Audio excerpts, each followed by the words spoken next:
হঠাৎ করে রাতে এই প্রচন্ড বৃষ্টির ভিতর ব্যাগপত্র নিয়ে শ্বশুরবাড়ির উদ্দেশ্যে বের হয়ে পড়লাম। আসলে আমরা কে কখন কোথায় কিভাবে কোন পরিস্থিতিতে থাকবো কেউই কিন্তু জানি না।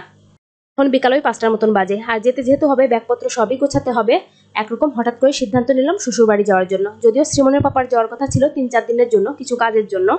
ভেবেছিলাম আমি আর শ্রীমন সোনা 3-4 দিন বাসায় থাকবো, কিন্তু শ্রীমনের পাপা কিছুতেই আমাদেরকে একা রেখে যাবে না। বললো 3-4 দিন বাসায় একা থাকার কোনো দরকার নেই, চলো। এই 3-4 দিনের জন্য দেখা যায় এত লং জার্নি করে, মানে এই গরমের ভিতর বাচ্চা নিয়ে একদমই যেতে ইচ্ছা করে না। কি করব, সে যেহেতু রেখে যাবেই না, যেতে তো হবেই। বললো চলো ঘুরে আসবে, ভালো লাগবে। অলরেডি টিকিট কাটা হয়ে গেছে। ভীষণ কষ্ট হয়ে গেছে আজকে আমার। ওই একদিনের জন্য যদি বাসা থেকে কোথাও যাই, যেভাবে গুছিয়ে গাছিয়ে ঠিকঠাক করে যেতে হয়, ওই 1 মাসের জন্য গেলেও ঠিক একই রকম কাজ করতে হয়, কাজের কোনো কম নেই। বাইরে হচ্ছে প্রচণ্ড পরিমাণ বৃষ্টি, মানে সন্ধ্যার থেকেই।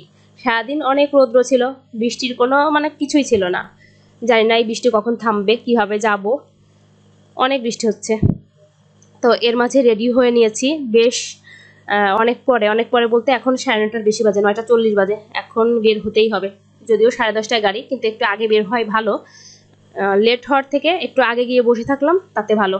তো বাসার নিচে চলে আসছি, সিএনজিও নিয়ে আসছে সিমনের পাপা, একদম ভিজে টিজে অবস্থা তার খারাপ।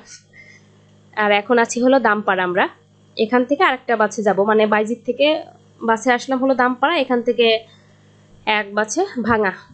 একবার যাওয়া আসার অভিজ্ঞতায় যা বুঝলাম বা দেখলাম, মানে যত ভালো গাড়িতেই যাই চট্টগ্রাম থেকে বের হতে হতে অনেক দেরি হয়ে যায়, ভীষণ লেট করে। ওই 10:30টার গাড়ি হলে দেখা যায় 12টার বেশি বেজে যায় চট্টগ্রাম থেকে বের হতে হতে।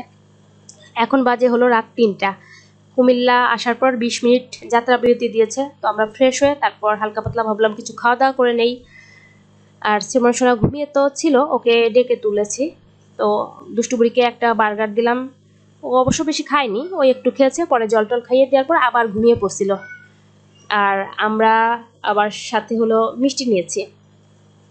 মিষ্টি না, এটা হলো সন্দেশ, গুড়ের সন্দেশ হয়তো, কিন্তু খেতে ভীষণ মজার। এর আগের বার যখন গিয়েছিলাম তখনও নেওয়া হয়েছিল। আর এখন আছি যাত্রাবাড়ি, ওই ভোর 5:30টার মতন, মাছের আড়তের সামনে। মানে অনেক টাইম জ্যামে ছিলাম। আর এখন চলে এসেছি পদ্মা সেতুর উপরে, আর বেশি সময় আমাদের লাগবে না, কারণ পদ্মা সেতু আসা মানেই ভাঙা চলে আসা এক কথায়। তো এখন অলরেডি ভাঙা নেমে পড়েছি, এই যে শ্রীমনের কাকা চলে আসছে। আমরা এখানে কিছু টাইম বসেছিলাম, মানে ভ্যানের জন্য ওয়েট করতেছিলাম। এখানে থেকে ভ্যানে করে তারপর যেতে হবে। ভাঙা থেকে ওই 10 মিনিটের মতো লাগে শ্বশুরবাড়িতে যেতে। বৃষ্টি হয়েছে এইখানেও, কিন্তু কম।